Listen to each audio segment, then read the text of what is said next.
Watching the news on Kare 11 with Belinda Jensen and Frank Vassalero.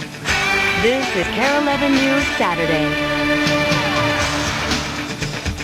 Coming up next, don't you dare miss this. Comfort food with soul. We are so excited and hungry. The owner of Big E's Soul Food is here, and he's whipping up a sweet potato cornbread muffin, and also he's supposed to have brought some buttermilk fried chicken. I hope he did. He did. Don't miss it. He's got it there. He's ready to go. We'll be right back.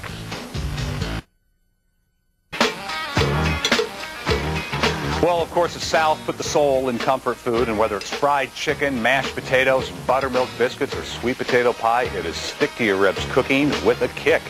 And now there's a place way up north here that knows how to do it all right. Big E Soul Food Kitchen is getting rave reviews for its old-fashioned Southern cooking, and we're very happy. The Big E himself in our Kare 11 kitchen, chef and owner Eric Austin. Nice to see you, Eric. Hi, how are you? Excellent. Congratulations on all your success. Well, thank you. I love the fact of the story. I mean, tell us how you learned all this. This is Grandma's cooking. Well, I'm contractually obligated to tell you that my grandmother taught me everything I know. That being said and done, Grandma, you know, it was part and parcel. You know, the foundation is my grandmother. Yeah. Again, with some travels. Well, it's not some travels. I mean, we don't. After Eric Linford's, I mean, you've been to Europe. Yes. You cooked in New York. Yes. Tell us about the schools you went to, because I've read your resume. Okay, well, it started with the Culinary Institute of America, and that's one of those big fancy schools, as my grandmother would put it. Right. Where they teach you to put grass on everything, referring to the parsley, every time I plate something for her. And then I got a chance to go to Europe, and I mean, the story sounds exciting and glamorous now. It wasn't when I went. It was some students and I who just decided to go over there with backpacks and saute pans, and we would work a stage, which is going to a chef and saying, you don't have to pay us if you just let us work in your kitchen. We're students. Wow. And they would work you. Well, it's nice, I mean, because, you know, the things that you have, I mean, it's such a beautiful flair of your schooling. Right. And your informal education, and, Right. and it landed you this, just to go ahead and start with, which is nice, because this is awfully competitive.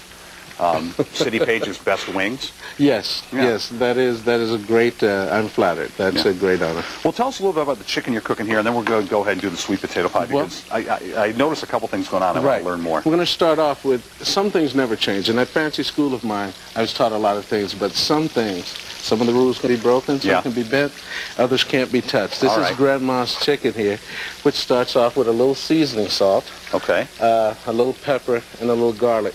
You know, that other place claims 13 herbs and all of that nonsense. Just simple. Grandma's All very right. simple. Beautiful. But here's the thing that I kind of get a lecture from Grandma. Okay. Grandma used farm buttermilk. You can't beat it. But for the convenience of my restaurant, I use the powdered buttermilk. Okay. And hopefully Grandma's not watching. That's a 45-minute lecture, but I add that to my flour. I add that to my flour. Okay. And so then once that goes in, I lightly dredge it. And you don't want a heavy coat of flour. That's what I thought was really important. I mean, that's just once or twice and you're okay. Right. Okay. You just really, because actually the culture in the buttermilk will swell up, and that will create a batter. So you don't. There's no need to get this thick. Lightly dredged. And for the restaurant purpose, that's really good for us. And we have deep fryers at the restaurant. So if you're at home, you just want a shallow pan of oil, and just to cover that. This is an old good iron skillet. Yes, it is. This is. You don't want a Teflon pan. No, you don't. Okay. You can run down to some of the local Goodwill stores, and they've got some great finds on cast iron skillets. They're already seasoned. I recommend you get them. Nice heavy duty. We've got about 3 minutes, so I want to make sure we get this in there, because this looks phenomenal. Next up, this is a combination again of the Old South and my new and fancy French schooling. Fancy French schooling. Okay. What we created here is a sweet potato corn muffin. In the upper north here, everybody's all fond of pumpkin pies and so forth, but in the South, they live and die by sweet potatoes. Sure, yeah. And so what I've taken is some sweet potato, a little butter, sugar, cinnamon, eggs, the same way you would make a pumpkin pie, only sweet potato. Okay. And your favorite, it can be your favorite box cornmeal mix or corn muffin mix. That's acceptable? That's acceptable. Okay. You know, don't let my grandmother hear you say that. Everything's from scratch. And so you just simply mix all that up together. And over here in our baked goods, come on over, because it's you come over beautiful. and you have those great sweet potato corn muffins there. This is the sweet potato pie. And you just put them in a regular muffin tin? Yes. How long do you have to bake them for? Here you are. About 400 degrees for about 15, 20 minutes. You fill them up all the way to the top? You can fill them up all the way to the top. They'll just make sure you spray the outside of your pan if you want that large mushroom cap like my son does. Okay. That's fine. Tell us about the other desserts, because I know you bake everything yourself. Yes, we at do. Big E's. What we have here is a sweet potato pie made from that same filling. Okay.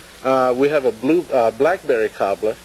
That's really southern. We have a peach cobbler. That's classic. And we have a pecan pie. Also, we didn't talk a lot about the wings, but I want to show them because they were the award winners. Tell us what you did with the red ones. Now, the red ones, that's a honey teriyaki wing. That's not grandma's. That is not grandma. The base of it all, again, with that buttermilk fried chicken base, the base of it is grandma's. But then, that fancy school, you get a little honey, a little teriyaki to taste, and you wanted red, some pomegranate juice. That's where the red comes from. If you want to cheat, some food coloring, but if you pinch for time. The pomegranate has a really nice flavor. Big E's, congratulations. I'm really happy for all your success. Thank you. I'm glad you landed in Minnesota. All right. Big E's is open for lunch and for dinner. It's located at 1831 Nicollet Avenue South in Minneapolis. If you need more information, call 612-870-SOUL. How appropriate, or visit Kare11.com. We have a link to BigESoul.com. We also have a copy of today's recipe posted on our website, and check that out. And the food hounds are in here now. Isn't it? I haven't seen people this fired up in our kitchen for a long time. Chicken! Yeah, we'll be right back. All right. Cool.